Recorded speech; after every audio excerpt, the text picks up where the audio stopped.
Porque vamos a presentar a Gustavo Marangoni. Yo les había dicho al principio del programa que lo íbamos a tener hoy entre nuestros invitados. Él es politólogo, fue presidente del Banco Provincia, fue vocero del exgobernador de la provincia de Buenos Aires, Daniel Scioli, es titular de la consultora M&R Asociados, que hacen análisis político y económico y de la opinión pública. Gracias por venir, Gustavo. Muchas gracias por la invitación. ¿Todo bien? Bien, muy bien, todo en orden. ¿Cómo estamos? No te hicimos bailar, ¿viste? De entrada tuvimos así como... Me parece que es una muestra de aprecio por su público.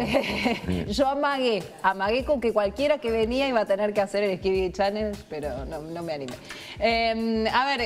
Estamos en una situación compleja, sin duda eso no es novedad para nadie. ¿Cómo lo estás viendo? ¿Cómo son los análisis que están haciendo de la consultora? A ver, en materia económica, obviamente, la situación es bastante delicada y todo indica que los próximos meses lo van a seguir siendo. Es decir, hemos conocido en estos días la inflación del mes de septiembre de 6,5%. La de octubre posiblemente sea un poco más baja, pero un poco. Y noviembre y diciembre también van a tener registros altos. Esto se refleja en las encuestas de opinión pública porque no solo la evaluación del presente es negativa, sino que cuando se le pregunta a los encuestados, digamos, sobre las expectativas para el futuro, sí, también son pesimistas o también son negativas, tanto en lo que refiere a la situación personal como lo que refiere a la situación del país. Es decir, es muy difícil disociar o desacoplar plenamente la parte económica de la evaluación, además, de naturaleza política. Así todo, digamos que en su peor momento en materia de resultados o de gestión, el gobierno tiene un piso muy resistente. Es decir, si las elecciones fuesen el próximo domingo, el gobierno o el presidente Macri puntualmente recibiría un 30% de los votos. En una situación casi de empate técnico con, de empate técnico con la expresidente Cristina Fernández, que también, digamos, sometida a otro tipo de dificultades o otro tipo de problemas, conserva un piso muy alto. Y yo creo que esto es una característica de alguna manera no novedosa de los últimos años de la Argentina. Hay dos polos muy fuertes, muy resistentes, lo que algunos dan en llamar la grieta, etcétera, pero que tienen clientelas electorales muy fidelizadas. Y muy perseverantes. ¿Vos hablás de un empate técnico entre Macri y Cristina hoy? Sí, exactamente. ¿Y en cuánto incidió, por ejemplo, la causa de los cuadernos? Mira, cuando vos ves la evolución, muy poco, insisto, en el público que ya está decidido a apoyarla a ella. Hay como 30, 30 y 40, vamos a decirlo así, ¿no? Un 40% que a lo mejor en una parte importante se identifica como oposición, pero que de alguna manera no tiene algunos referentes claros. Más aparece con un 10% de intención de voto, puede haber a lo mejor otro porcentaje menor, bastante menor, para el salteño Urtubey y algunas otras expresiones de centroizquierda. Pero yo te diría que estos dos polos de 30% son muy resistentes a cualquier tipo de crítica. El que vota Cambiemos, además de las simpatías naturales o de los aspectos positivos que puede destacar de la coalición oficialista, tiene otra característica: no quiere volver a ser gobernado ni por el kirchnerismo ni por ninguna expresión del peronismo. Es muy fuerte esa posición. Entonces, si se le argumenta, bueno, pero la inflación, la deuda, el empleo, la situación económica, te dice, no quiero volver atrás. Y el 30%, digamos, que se identifica con la expresidenta, cuando aparecen las causas, los cuadernos, vivíamos mejor, o es una persecución, etcétera. Es decir, son muy fuertes los argumentos, digamos, que sostienen cada uno de estos grupos. Ahora está todo muy bien, pero en las últimas 48 horas tu jefe político produjo dos noticias importantísimas. Una es, reapareció en la política después de haber sido candidato presidencial, que se borró después todo el tiempo, no estuvo borradísimo, y anteayer apareció en Tucumán en el acto del 17 de octubre en forma muy conflictiva con otros dirigentes que ni lo saludaron, como Massa, etc.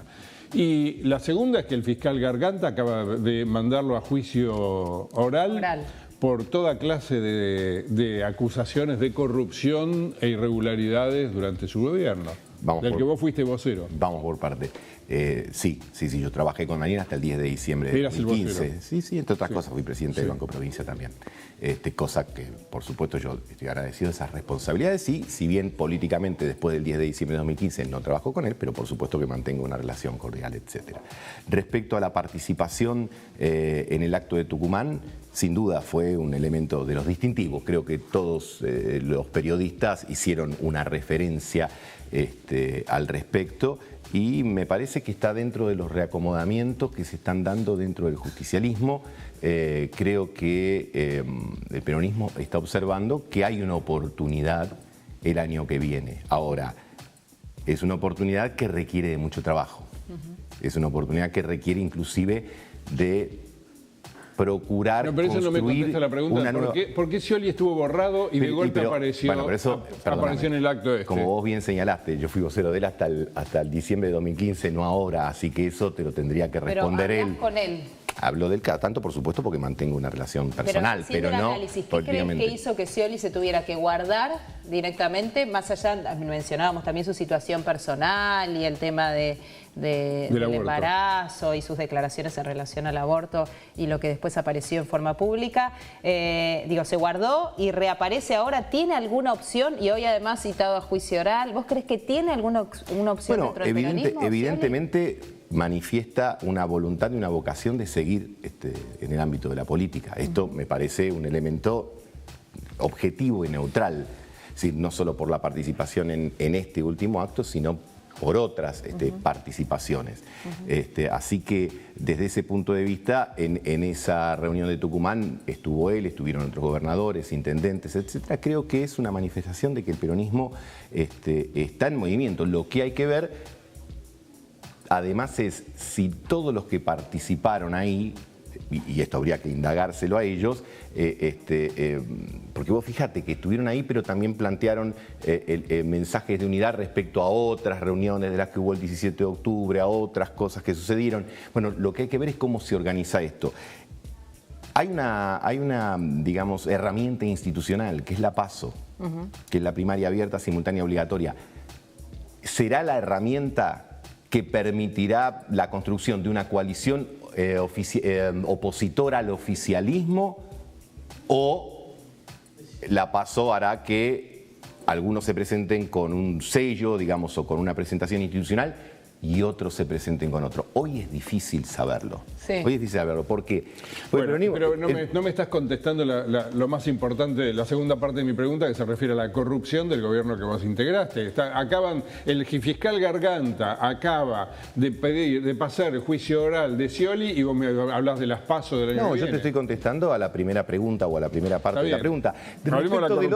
Respecto del otro es una cuestión judicial, Pablo. Me parece que está siguiendo un proceso lógico y, como todo, en este caso ahora pasará a la cuestión oral y allí cada uno de los involucrados llevarán adelante sus respectivas defensas. El fiscal Más que Garganta, eso, no te puedo decir. Pablo te menciona al fiscal Garganta, que es quien en este momento pide el pase a juicio oral en esta causa que tiene que ver con tráfico de influencias y negociaciones incompatibles con la función pública, pero es el mismo fiscal que investigó el supuesto desvío de fondos del Banco Provincia, ¿no? A la campaña, unos 20.000 millones. No, nunca hubo una investigación. Al respecto no. De hecho, acá estoy yo y nunca hubo ninguna... Pero vos saliste a desmentir que hubiese habido Por supuesto, inmediatamente. Está bien, pero no existió en sede judicial, el fiscal no investigó. No, porque nunca fui ni citado ni nada por el estilo para... ¿Y por qué tuviste que salir a desmentir que se bueno, porque había habido un informe periodístico al respecto. En la cornisa. Y al día, exactamente, y el día siguiente de ese informe se dio a responder que esos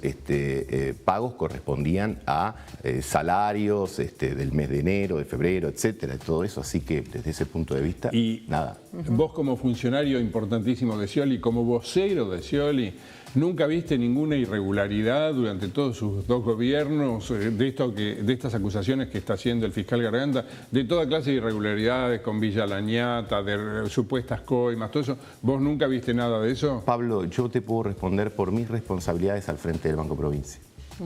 ¿Y como vocero del gobernador? Como presidente del Banco Provincia, en las responsabilidades que tenía yo, a mí me parece que eso es lo que corresponde. Cada uno da cuenta de sus actos, de su desempeño como funcionario. Lo he hecho siempre cuando tenía la oportunidad de hacerlo. Vos dirías que, pero dame una respuesta política, no judicial. ¿Vos decís que no hubo corrupción durante el gobierno de Scioli? No, vos me estás pidiendo una respuesta que tiene carácter judicial, no político. Entonces yo te diría, mira, yo además soy politólogo, no abogado, y tampoco soy comentarista de temas judiciales, de nadie. Pero es Jamás. el vocero del gobernador al que ayer le pidieron el juicio político, lo mandan al juicio oral. ¿Cómo podés no decir nada? Pablo, te vuelvo a repetir, acá hay una instancia judicial de la que yo no tengo seguimiento particular y, insisto, no soy comentarista de temas judiciales. ¿Vos no estuviste involucrado nunca en ninguna causa? No. Ni en las que se investiga la situación en la provincia de Buenos Aires, ni en la de los cuadernos, ni en ninguna.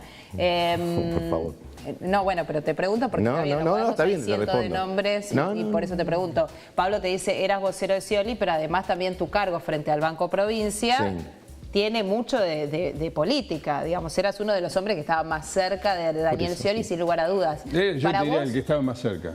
¿Vos creés que se hizo una gestión limpia? ¿Qué te pasa cuando escuchás que la provincia, después de el tiempo de Scioli al frente del conurbano, quedó destrozada?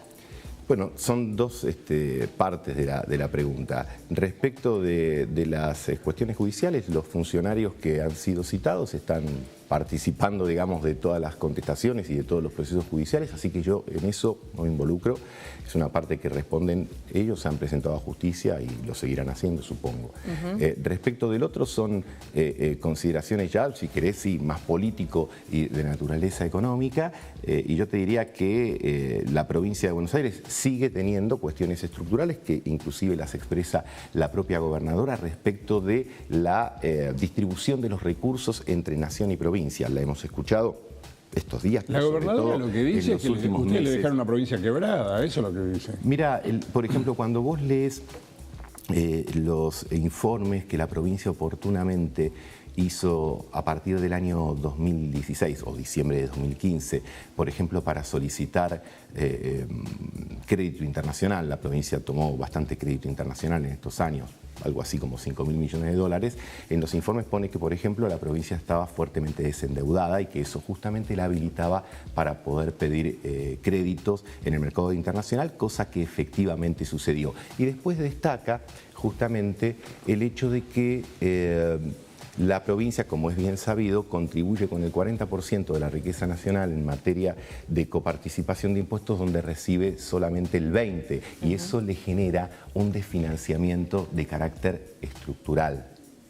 Participás del 40% de la riqueza, recibís solo el 20% de los recursos, tenés el 40% de la población, y hemos visto como en estos últimos días, pero también en los años anteriores, la gobernadora reclama la compensación, por eso que es un reclamo también histórico de la provincia y que es difícil de satisfacer porque hay otros 23 distritos ¿Vos decís más. que por eso Scioli no pudo gobernar mejor, porque le faltó la plata de la coparticipación? A ver, por supuesto, digo, en la medida que uno tiene más recursos, tiene más posibilidades de llevar adelante obras, etcétera. Y vos fijate que la provincia, que ahora está en plena discusión junto con los otros 23 distritos, está pidiendo algún tipo de compensación por inflación, por el tema de los recursos del conurbano, y es un tira y afloje muy difícil, porque los otros distritos dicen, bueno, pero si vos compensás a la provincia de Buenos Aires, me tenés que dar algo a mí.